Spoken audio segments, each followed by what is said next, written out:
오늘 우리가 함께 읽은 말씀은 많은 분들에게 익숙한 말씀이면서 오랜 시간 폭넓게 사랑받아온 말씀입니다. 여호와는 나의 목자시니 내게 부족함이 없으리로다. 다윗의 시로 알려진 이 말씀은 우리가 부르는 많은 찬양의 가사로 만들어져 불릴 만큼 예측하기 어려운 시대를 살아가는 우리 모두에게 큰 위로와 희망을 주는 말씀입니다. 그렇다면 이 말씀이 우리에게 주는 위로는 어떤 것이라고 할 수 있을까요? 여호와가 우리의 목자가 되신다는 것은 어떤 의미이고 또 어째서 그것이 우리로 하여금 부족함이 없다고 우리의 소망이 된다고 고백하게 하는 것일까요? 다윗은 그런 하나님이 우리의 목자 되시는 삶의 모습을 다음과 같이 이야기하고 있는 것을 보게 됩니다. 시편 23편 4절부터 5절까지의 말씀입니다. 내가 사망의 음침한 골짜기로 다닐지라도 해를 두려워하지 않을 것은 주께서 나와 함께 하심이라. 주의 지팡이와 막대기가 나를 안위하시나이다. 주께서 내 원수의 목전에서 내게 상을 차려주시고 기름을 내 머리에 부으셨으니 내 잔이 넘치나이다. 유진 피터슨 목사님은 이 말씀에서 이야기하는 목자의 모습이 그저 양을 치는 목자의 모습이 아니라 광야에서 쫓기는 도망자들을 품는 목자의 모습을 생각나게 한다고 이야기합니다. 당시의 문화에 따르면 부지불식간에 자신의 생명을 지키기 위해 살인을 저지르거나 혹은 고의성 없이 중대한 범죄를 저지른 자는 그의 범죄로 말미암아 죽은 자들의 가족들의 복수를 피해 광야로 도망가는 신세가 되어야 했습니다. 그래서 광야는 복수의 칼날을 피해 도망다니는 이러한 도망자들의 고향이라고 불리기도 했습니다. 모세가 자기 동족을 구하기 위해 부지불식간에 애굽 사람을 죽이고 나서 그의 그러한 행위가 드러났을 때 그는 가족을 떠나 모든 것을 버리고 추격자를 피해 광야로 도망쳐야만 했습니다. 광야는 그와 같이 도망자들의 거처였고 그 거처는 그러나 안전한 곳이 아니라 이제 범죄자가 되었다는 두려움과 쫓기는 삶을 살아야 한다는 현실 속에서 극심한 공포와 불안 그리고 배고픔과 추위를 견뎌야 하는 곳이었습니다. 누구 하나 기댈 곳 없이 광야를 배워야 하는 도망자들에게 그러나 한 가지 소망은 광야에서 목자를 만나는 것이었습니다. 광야에서 꼴을 찾아다니며 양을 치던 목자들은 그곳에서 누구를 만나든 그를 하나님이 보내주신 손님으로 맞이해야 하는 그들만의 법을 가지고 있었습니다. 한번 자신의 장막에 들어온 사람은 그가 누구이든 그가 어떤 과거를 가지고 있던 사람이든 목자는 그의 생명을 피해 복수자들로부터 지키고 먹을 것과 쉴 곳을 제공해야만 했습니다. 출애굽기에서 모세가 미디안 광야로 도망쳤을 때 그를 맞이한 이는 미디안 광야에서 양을 치던 목자 이드로였습니다. 광야의 제사장이기도 했던 이드로는 도망자였던 모세를 그의 장막에 들였고 그를 찾는 복수자들로부터 그를 보호해야만 했던 것이죠. 지금도 중동 지역에 가면 유목민족의 전통을 간직한 베두인족들 가운데 이러한 문화가 아직도 남아있는 것을 볼 수가 있습니다. 오늘 말씀에서 원수의 목전에서 상을 베풀어 주고 있는 목자의 모습은 바로 이와 같은 상황을 보여준다고 할 수 있을 것입니다. 오늘 말씀에서 주님이 우리의 목자가 되신다는 것은 이러한 불의한 세상 속에서 하나님을 외면하고 부지불식간에 세상을 따라 죄인으로 살아가게 되는 하나님 앞에 얼굴을 둘 수 없는 그러한 광야의 도망자 같은 우리의 인생을 주님이 그분의 장막 가운데로 맞아주시는 분이라는 사실을 보여주고 있는 것입니다. 주님이 우리의 피난처가 되십니다. 그러나 오늘 말씀에서 주님이 우리의 목자가 되어주신다라고 하는 복은 여기에만 그치지 않습니다. 우리 주님은 그저 우리가 그 장막 가운데 들어오기를 기다리시는 분이 아니라 우리를 추적하시는 목자라고 말씀하고 계시기 때문입니다. 23편 6절의 말씀입니다. 내 평생의 선하심과 인자하심이 반드시 나를 따르리니 내가 여호와의 집에 영원히 살리로다. 이 말씀에 보면 선하심과 인자심이 반드시 나를 따를 것이다 라고 번역해 놓았습니다. 영어 성경을 보아도 follow라고 하는 번역을 해 놓았지만 사실 이 단어의 히브리어인 라다프라고 하는 단어는 도망자를 추적하다라는 의미에 가깝습니다. 그래서 한국어 성경에는 반드시라는 단어를 강조해서 붙여 놓은 것 같습니다. 그저 하나님의 은혜가 우리를 따른다는 것이 아니라 하나님의 선하심과 인자하심이 도망치는 우리를 추적하고 계신다는 것입니다. 주님은 도망자인 우리를 선하심과 인자하심으로 추적하시는 목자이십니다. 어째서 그분은 우리를 추적하십니까? 그분이 추적하시는 목자라는 것은 어떤 것을 말하고 있습니까? 그것은 우리의 삶이 쉼없이 도망가야 하는 도망자의 인생, 사실 하나님으로부터 도망가는 인생이기도 하기 때문입니다.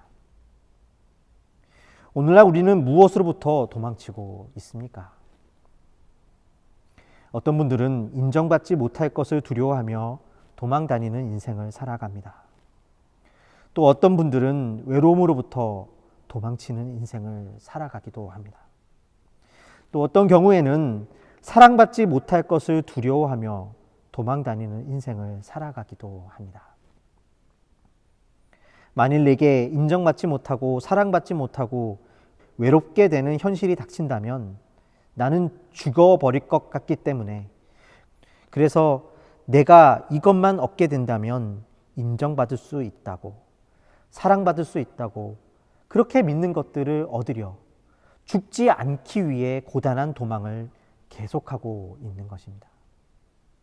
좋은 집을 가진다면, 좋은 배우자가 있다면, 좋은 자녀가 생긴다면 내 인생이 살 것 같습니다. 그래서 그것을 얻기 위해 우리의 모든 것을 걸고 하나님을 배반하고 변명하고 도망치고 있는 것입니다. 그러한 삶은 그래서 무언가를 좇는 삶 같지만 사실은 끊임없이 도망치는 고단한 삶인 것입니다. 그러나 우리의 두려움과 도망은 주님의 선하심과 인자하심을 만날 때 멈추어집니다. 주님만이 우리를 채우시는 분이시기 때문입니다. 그러나 그것을 알지 못하는 우리는 끊임없이 하나님으로부터도 도망치는 인생을 살게 되는 것이죠. 주님은 그래서 끝까지 그분의 인자와 선하심을 만나게 할 때까지 우리의 인생을 쫓으시는 추적자이신 것입니다. 우리의 아픔과 수치 가운데 피할 곳 없이 광야를 거쳐 삼아 도망자로 살아가는 우리의 인생을 쫓고 계시고 우리를 품으시는 목자 되시는 주님 안에서 우리는 쉼을 누릴 수 있는 것입니다. 그러나 이러한 주님의 목자 되심의 진정한 축복은 비단 여기에만 멈추지는 않습니다. 하나님이 우리의 목자가 되어주심을 통하여, 우리의 추적자가 되어주심을 통하여 우리에게 부어지는 그 삶에는 정말 중요한 변화가 일어나게 됩니다. 그것은 바로 우리가 또한 그와 같은 목자의 길을 걷게 된다는 것입니다. 시편 23편의 말씀은 그래서 하나님이 우리의 목자가 되시기 때문에 가지는 놀라운 축복을 다음과 같이 이야기하고 있습니다. 내 영혼을 소생시키시고 자기 이름을 위하여 의의 길로 인도하시는도다. 주님이 우리의 목자 되심으로 우리의 영혼이 소생한다, 살아난다라는 것이죠. 그런데 여기에서 소생시키다라는 의미로 쓰인 히브리어 단어인 슈브는 본래 돌이키다 혹은 회개하다라는 의미를 가지고 있는 단어입니다. 다시 말해서 예수님께서 우리의 목자 되심을 알게 되는 것은 그저 우리 삶의 위로만을 누리는 것이 아니라 그 은혜로 말미암아 우리로 회개하게 하며 돌이키는 삶을 살게 해준다는 것입니다. 그래서 오늘 우리가 읽은 본문 말씀에서도 영혼이 소생되는 것을 의의 길로 인도되는 것으로 말하고 있는 것이죠. 그렇다면 주님이 우리의 목자 되심으로 말미암아 우리가 회개한다는 것, 그리고 의의 길을 걷게 된다는 것은 구체적으로 어떤 의미일까요? 우리가 먼저 살펴보아야 할 것은 의의 길을 걷는다는 것이 그저 아무런 도덕적 결함이 없음을 말하는 것이 아니라 하나님과의 올바른 관계 가운데 걷게 되는 것을 의미한다는 사실입니다. 성경은 이 시를 쓴 다윗이 바로 그와 같은 의로운 삶을 살았던 사람임을 증거하고 있습니다. 그러나 그가 하나님의 뜻을 따라 의로운 삶을 살았다는 것, 그가 의인이었다는 것이 그의 인생에서 도덕적 결함이 없었다는 것을 말하고 있지는 않습니다. 우리가 아는 바와 같이 그는 자신의 충성된 부하였던 우리아를 배신하고 그의 아내를 취하였을 뿐 아니라 그를 고의로 전쟁터에서 죽게까지 한 사람이었기 때문입니다.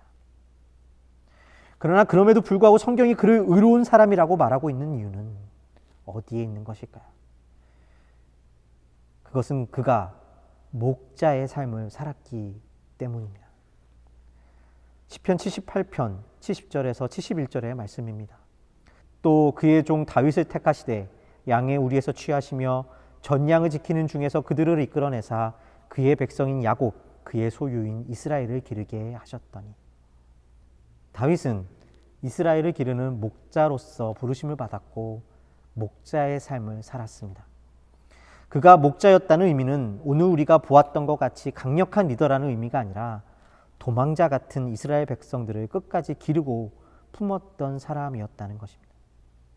그것은 어떤 삶의 모습으로 나타났을까요? 그의 삶의 곁에는 왕일지라도 시기와 질투 속에서 무너지는 사울이 있었습니다. 때로 자기의 권세를 이용하여 자기 앞에는 웃지만 뒤에서는 자기를 배불리는 신하들도 있었습니다. 자신의 아들 압살롬이 자신을 배신하고 쫓아내었을 때 그 충성스러웠던 부하들이 금방 자신을 배신하고 저주하는 것도 보아야 했습니다. 자신이 품어주던 사울의 후손이 자기가 왕위에서 쫓겨나자마자 곧장 자신을 저주하는 것도 보아야 했습니다. 나보다 잘난 사람, 별로 잘난 것도 없는데 나를 비웃는 사람, 나를 배신하는 사람, 나를 아프게 하는 사람들이 그의 인생에는 늘 있었습니다. 그러나 중요한 것은 그가 결국은 그 모든 인생들과 끝까지 함께 했다라는 것입니다. 다윗은 그들의 삶을 인내를 가지고 기다렸고 하나님이 그 모든 것 가운데 계심을 보았습니다. 그것은 그 자신도 결국은 하나님 앞에서 도망자와 같던 자였음을, 그리고 그런 자신을 품어주시고 추적해 주셨던 하나님이 계셨음을 보았기 때문에 가능한 것이었습니다. 이해할 수 없는 자들, 그러나 여전히 그 위에 역사하신 하나님, 다윗은 그와 같은 하나님을 자신의 인생에서 보았고, 그래서 자신을 위한 인생이 아니라 목자로서 그들과 함께 살아갈 수 있었던 것입니다. 여기에 회개가 있고 목자로서의 부르심이 있습니다. 요한복음을 보면 이와 같은 부르심을 입은 또 한 사람의 이름이 등장합니다. 그것은 바로 베드로라고 하는 인물이었습니다. 요한복음 21장 15절에서 17절까지의 말씀을 보겠습니다. 그들이 조반 먹은 후에 예수께서 시몬 베드로에게 이르시되 요한의 아들 시몬아 내가 이 사람들보다 나를 더 사랑하느냐 하시니 이르되 주님 그러하나이다. 내가 주님을 사랑하는 줄 주님께서 아시나이다. 이르시되 내 어린 양을 먹이라 하시고, 또 두 번째 이르시되 요한의 아들 시몬아 내가 나를 사랑하느냐 하시니 이르되 주님 그러하나이다. 내가 주님을 사랑하는 줄 주님께서 아시나이다. 이르시되 내 양을 치라 하시고, 세 번째 이르시되 요한의 아들 시몬아 내가 나를 사랑하느냐 하시니 주께서 세 번째 내가 나를 사랑하느냐 하심으로 베드로가 근심하여 이르되 주님 모든 것을 아시오매 내가 주님을 사랑하는 줄을 주님께서 아시나이다. 예수께서 이르시되 내 양을 먹이라. 부활하신 예수님은 십자가에서 도망한 베드로를 다시 만나셔서 그에게 이렇게 질문하고 계십니다.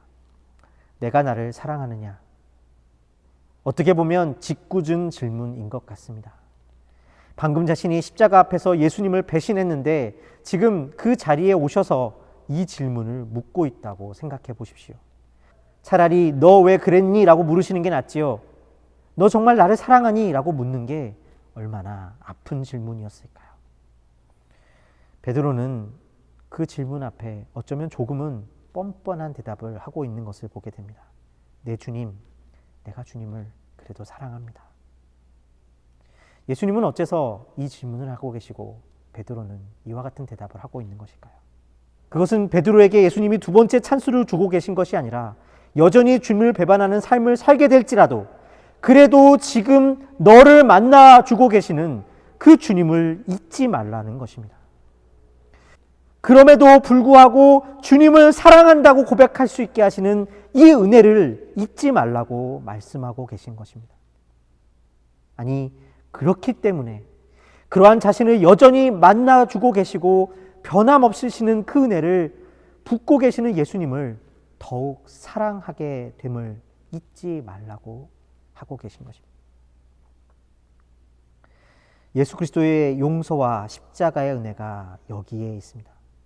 그리고 그로 말미암아 베드로가 돌이켜 살아야 하는 회개의 삶 또한 여기에 있습니다.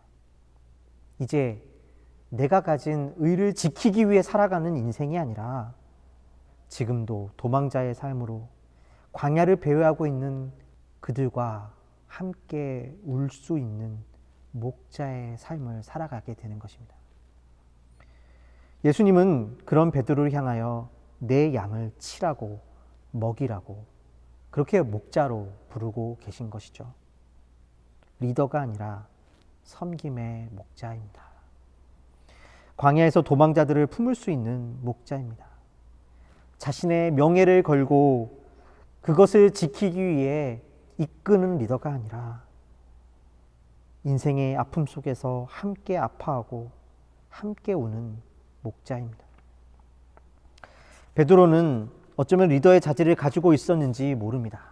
그러나 그도 미디안 광야에서 도망치기 전 모세처럼 정의롭고 자신만만했을지는 모르지만 그러나 주님은 베드로가 사실은 자신의 명예를 지키기 위해 살아가는 도망자임을 알게 하신 것입니다. 그리고 그러한 베드로를 주님은 십자가에서 만나 주셨습니다.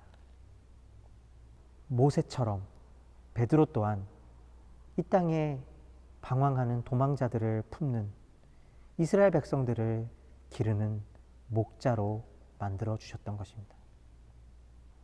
요한복음에서 예수님은 이러한 목자로 부르신 베드로의 삶을 다음과 같이 이야기하고 있습니다. 내가 진실로 진실로 내게 이르노니 내가 젊어서는 스스로 띠띠고 원하는 곳으로 다녔거니와 늙어서는 내 팔을 벌리리니 남이 내게 띠띠고 원하지 않는 곳으로 데려가리라.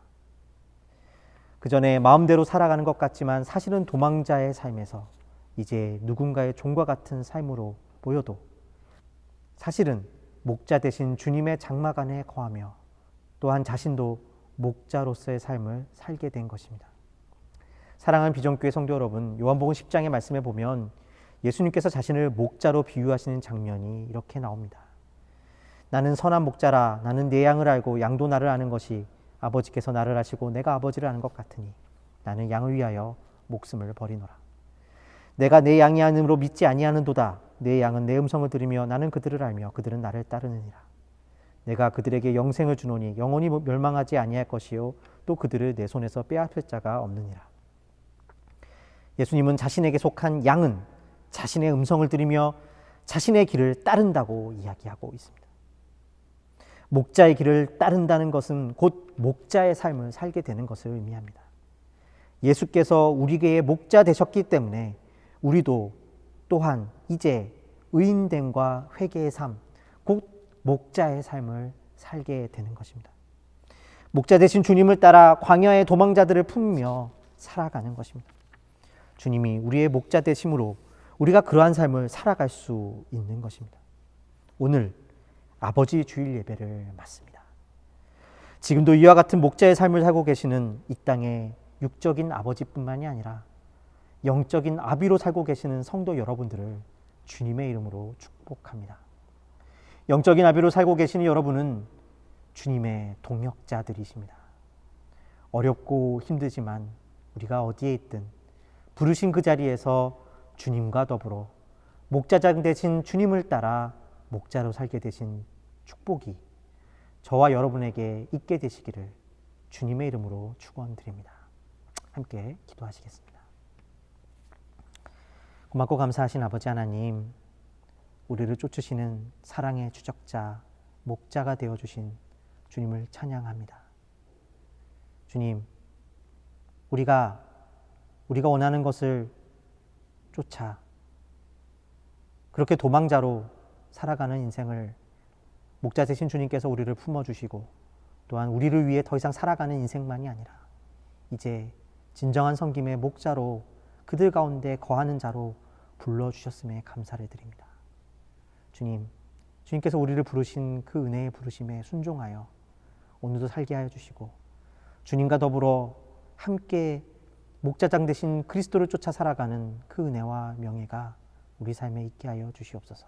그런 저희 공동체가 되게 하여 주시옵소서. 감사와 찬양을 드렸고 우리 주 예수 그리스도의 이름으로 기도하였습니다. 아멘.